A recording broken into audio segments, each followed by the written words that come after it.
శ్రీమాత్రే నమ. జై గురు దత్తాత్రేయ నమ.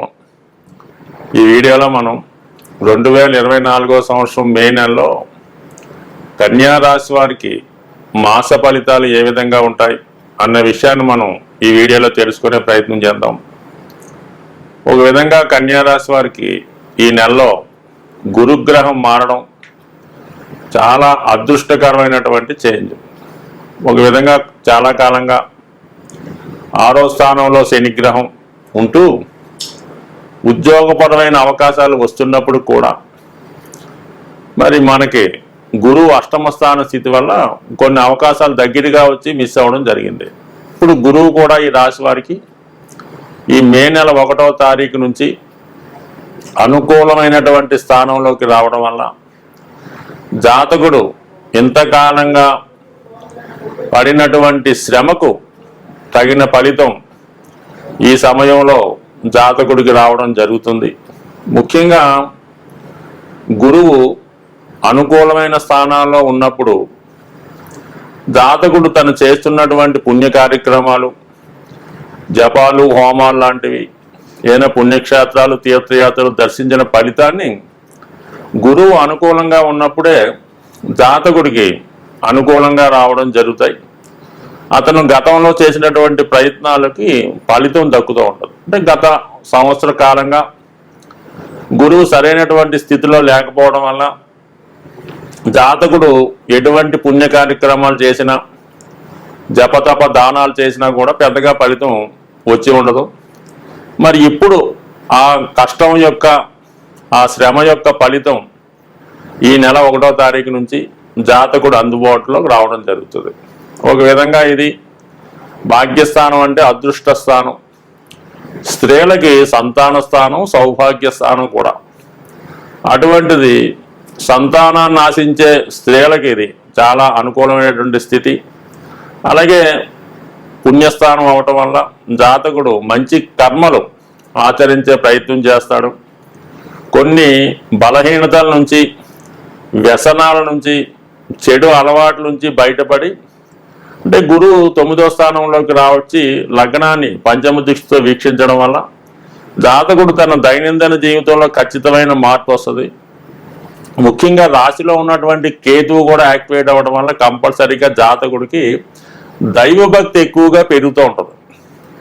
ఎక్కువగా ఆధ్యాత్మిక చింతన, మంచి నిర్ణయాలు తీసుకోవడం, మంచి ఆలోచనలు, ఇవన్నీ కూడా అటు గురువు కేతు ఫలితాల్లో తను ఒక మంచి మార్గంలో నడటమే కాకుండా ఇతరుల్ని కూడా మంచి మార్గంలో నడిపించే ప్రయత్నం చేస్తాడు. అలాగే చతుర్థ సప్తమాధిపతి భాగ్యస్థానంలోకి రావడం వల్ల జాతకుడికి సొంత కళ, అంటే చతుర్థాధిపతి భాగ్యంలోకి వచ్చి రావడం వల్ల జాతకుడు తన యొక్క సంతానం సహకారంతో కానీ, లేదా స్పౌస్ అంటే భార్య లేదా భర్త సహకారంతో సొంత గృహాన్ని ఏర్పరచుకునే ప్రయత్నం కూడా మరి ఈ సంవత్సరం జాతకుడికి అనుకూలించే అవకాశం ఉంది. అలాగే మరి దూర ప్రాంతంలో కానీ, విదేశంలో కానీ ఉద్యోగ అవకాశాలు కూడా అనుకూలంగా ఉంటాయి. సో దానికి అదనంగా గురువు భాగ్యస్థానంలో ఇంచుమించుగా 1 ఇయర్ పాటు ఉంటాడు. ఇక్కడ మనకి ఈ నెల మే నెల 14వ తారీఖున సూర్య భగవానుడు కూడా భాగ్యస్థానంలోకి రావడం జరుగుతుంది. ఇక్కడ ఉన్నటువంటి గురుగ్రహంతో కలిసి భాగ్యస్థానంలో గురువు రావడం వల్ల ముఖ్యంగా సంతానం యొక్క అభివృద్ధి అనుకూలంగా ఉంటుంది. అలాగే ప్రభుత్వ సహకారం లభిస్తూ ఉంటుంది. తండ్రి గారి యొక్క పరపతి, గౌరవం, హోదా పెరుగుతుంది. సంఘంలో మీ యొక్క విలువ కూడా పెరగడం జరుగుతుంది. మొత్తం మీద ఇది కూడా బాగుంది. శుక్రుడు మే 19వ తారీఖున భాగ్యస్థానంలోకి రావడం, అంటే శుక్రుడు కన్యా రాశి వారికి అత్యంత శుభగ్రహం. ధనస్థానాధిపతి భాగ్యంలోకి రావడం వల్ల ధనయోగం జనరేట్ అవుతూ ఉంటుంది. ఒక విధంగా ఒక కేంద్రాధిపతి, ఒక కోణాధిపతి కలియడం వల్ల ఒక ధనయోగం, అలాగే రాజయోగం ఏర్పడుతుంటుంది. ఈ కారణం వల్ల జాతకుడికి ఆర్థికపరమైన అనుకూలత ఏర్పడుతూ ఉంటుంది. మొత్తం మీద ఒక మంచి నేము, మంచి ధనం, మంచి సౌఖ్యం లభించే అవకాశం ఉన్నది. మొత్తం ఇది బలంగానే ఉంది. అయితే సప్తమ స్థానంలో ఈ నెలంతా కూడా ఇంచుమించుగా సంచరిస్తున్నటువంటి కుజగ్రహం కొంతవరకు జాతకుడికి వైవాహిక జీవితంలో కొంత ఎడబాటు కానీ చికాకులు కానీ ఇబ్బందులు కానీ వచ్చే అవకాశం ఉంది. అలాగే మీ యొక్క సంసార జీవితంలోకి ఇతరుల యొక్క ప్రభావం వల్ల భార్యాభర్తల మధ్య ఉన్నటువంటి అన్యోన్యత లోపించే అవకాశం ఉంది. అలాగే పరస్పరం ఒకరినొకరు అర్థం చేసుకోకుండా ఇతరుల మాటలు నమ్మి ఒకరినొకరు నిందించడం కూడా కానీ టెంపరీగా దూరం అవటం కానీ జరిగే సూచనలు చాలా బలంగా ఉన్నాయి ఈ నెలలో. ఏదైనా భార్యాభర్తలు ఈ జూన్ 1వ తారీఖు వరకు ఎటువంటి అపవాదులు నిందలు వచ్చినా ఇతరుల మాటలు జాగ్రత్తగా వినకుండా ఏదన్నా ముఖాముఖి తేల్చుకోవాలి తప్ప ఇతరుల మాటలు నమ్మి చిన్నదాన్ని పెద్ద చేసుకోవడం వల్ల అది శాశ్వతంగా దూరమయ్యే సూచనలు ఉన్నాయి. కాబట్టి చాలా జాగ్రత్తగా వ్యవహరించండి జూన్ 1వ తారీఖు వరకు. అలాగే వ్యాపార రంగంలో ఉన్నవాళ్ళు భాగస్థుల మధ్య అంటే వ్యాపార పార్ట్నర్స్ మధ్య విభేదాలు వచ్చే అవకాశం ఉంది. మీ యొక్క స్నేహితుల మధ్య కూడా అవకాశం ఉంది. ఎఫైర్స్ ఉన్నటువంటి ఏదైనా స్నేహితుల మధ్య, ఎఫైర్స్ ఉన్నవారి మధ్య, భార్యాభర్తల మధ్య ఇద్దరు అన్యోన్యంగా ఉంటే వారి మధ్య ఏదో విధంగా చిచ్చు పెట్టడం కానీ వాళ్ళని విడదీసే ప్రయత్నం కానీ జరిగే సూచనలు ఉన్నాయి. కాబట్టి ఈ విషయంలో జాగ్రత్త వహించడం మంచిది. అయితే మనకి ఇంచుమించుగా మనకి మే 10వ తారీఖు వరకు కూడా ఈ బుధుడు సప్తమ స్థానంలో సంచరిస్తూ కుజగ్రహంతో కలిసి ఉండడం జాతకుడికి విపరీతమైనటువంటి ఆలోచనలు వస్తుంటాయి. విపరీతమైనటువంటి కోపం, యాంగ్జైటీకి గురి అవుతుంటాడు. ఏదో విధంగా అనుకున్నది సాధించాలనే ప్రయత్నంలో అలాగే వృత్తి సంబంధించిన విషయాల్లో కానీ వ్యాపార సంబంధించిన విషయాలు కానీ కొన్ని అనుకోని పొరపాట్లు చేసే అవకాశం ఉన్నది. కాబట్టి ఏదైనా ఒకరితో అగ్రిమెంట్ చేసుకునే విషయంలో కానీ ఏదైనా సైన్ చేసే విషయంలో కానీ చాలా జాగ్రత్త వహించండి. తొందరపడితే తర్వాత జీవితాంతం ఇబ్బంది పడవలసి ఉంటుంది. కాబట్టి నూతన అగ్రిమెంట్లు, నూతన ఒప్పందాలు సాధ్యమైనందుకు తగ్గించుకోవడం మంచిది.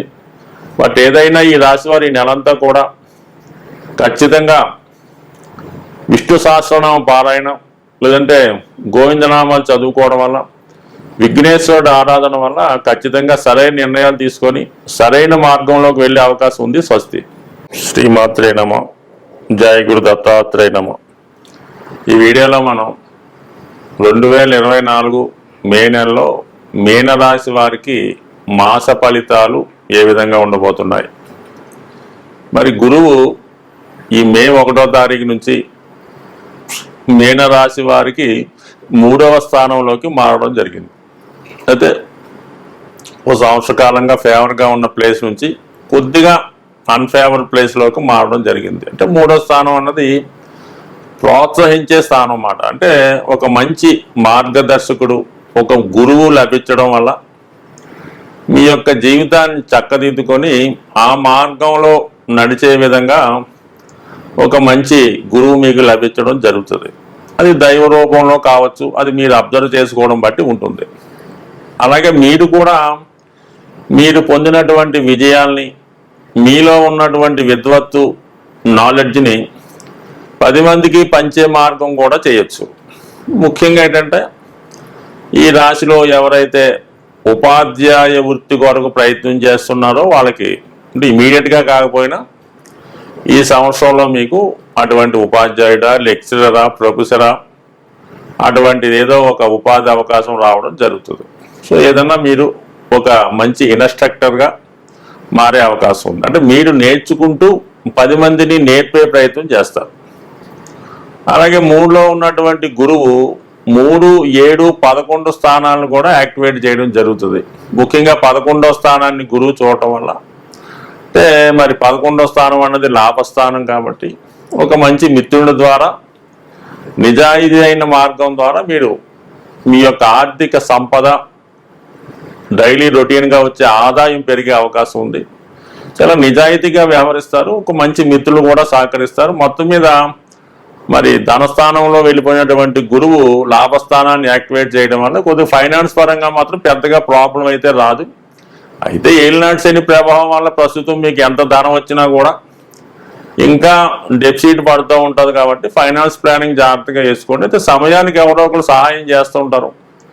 సహాయం చేస్తున్నారు కదా అని మనం మరీ అతిమించితే మాత్రం తిరిగి మొదటికే మోసం వచ్చే అవకాశం ఉంది. కాబట్టి ఎప్పటి నుంచి అయినా ఫైనాన్స్ ప్లానింగ్ చాలా జాగ్రత్తగా వేసుకుంటే మంచిది. సో నో డౌట్ పర్వాలేదు, పక్కన పెడితే. మరి 9వ స్థానాన్ని గురువు వీక్షించడం, 3వ స్థానం అనేది దగ్గర ప్రయాణాలు చెప్తూ ఉంటుంది, 9వ స్థానం అనేది దూర ప్రాంత ప్రయాణం చెప్తూ ఉంటుంది.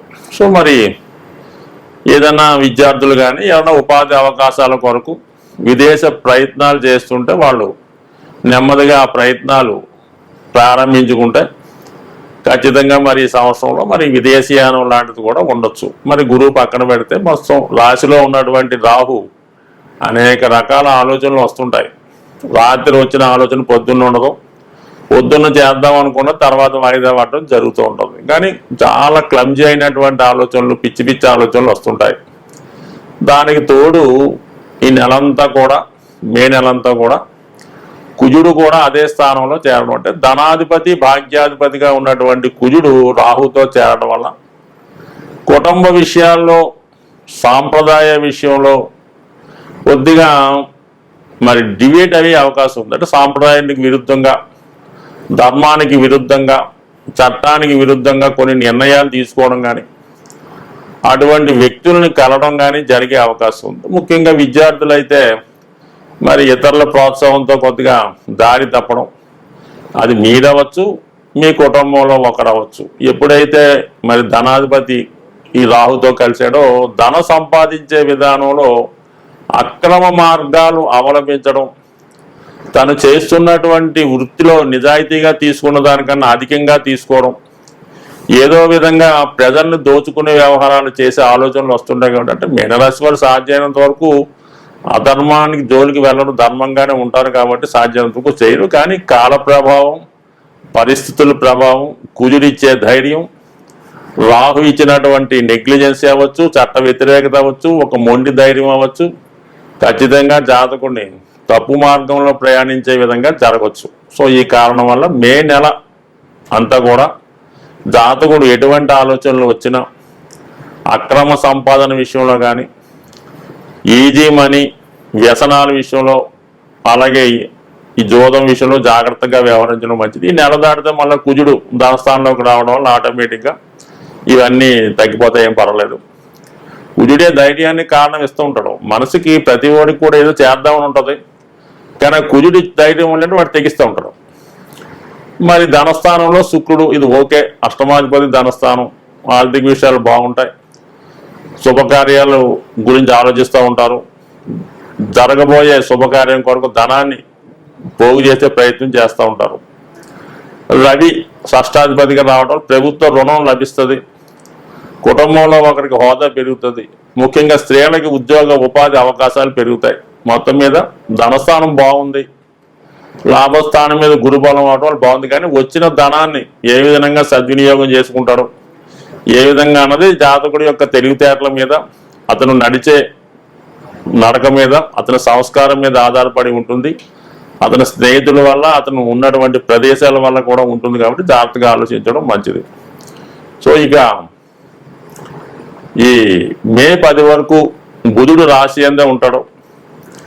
మే 10 తర్వాత బుధుడు ధనస్థానంలోకి వస్తాడు. అంటే ఇది ఇంకొక ధనయోగం ఏర్పడుతూ ఉంటుంది. చతుర్థాధిపతి ధనస్థానం, భూములు స్థిరాస్తుల మీద ఆదాయం పెరుగుతుంది, పార్ట్నర్షిప్ ద్వారా ఆదాయం లభిస్తుంది. మొత్తం మీద ధనస్థానం అంతా ఈ నెల అంతా వీళ్ళకి బాగుంది. ఒక గ్రహం పోతే ఒక గ్రహం ధనస్థానంలోకి రావడం వల్ల ఆర్థిక విషయాలు అనుకూలంగా వస్తాయి. దాని తర్వాత నెమ్మదిగా ఈ 14వ తారీఖు మే తర్వాత రవి 3వ స్థానంలో రావడం వల్ల కాంపిటేటివ్ మెంటాలిటీ వస్తుంది. ఖచ్చితంగా పోటీ పరీక్షలో నెగ్గాలనే పట్టుదల విద్యార్థులకు లభిస్తూ ఉంటుంది. పక్కవాడిపైన ఆధిపత్యం సాధించాలనే అభిప్రాయంతో ఉంటారు. ఖచ్చితంగా పోటీల్లో నెగ్గుతారు, ప్రభుత్వ సహకారం లభిస్తుంది, మంచి విద్యా సంస్థలో సీట్ లభిస్తుంది.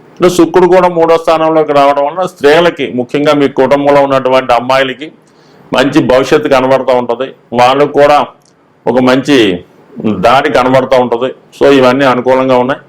ముఖ్యంగా ఈ మీనరాశి వారు తీసుకోవాలంటే రాహు యొక్క ప్రభావం నుంచి తప్పుకోవాలంటే ఎటువంటి చికాకుల నుంచి వెళ్లకుండా నిజాయితీగా, సాంప్రదాయంగా ఉంటూ కుటుంబ కట్టుబాట్లకు కట్టుబడి ఉంటే 100% మిగతా విషయాలన్నీ బాగున్నాయి. రాహుగ్రహ అనుగ్రహం కోసం అమ్మవారి ఆరాధన, కనకదార స్తోత్ర పారాయణ, దుర్గా అష్టోత్తరం చదువుకోవడం ఖచ్చితంగా జాతకుడిని మంచి మార్గం వైపు నడిచి విజయం లభించే అవకాశం ఉంది. స్వస్తి.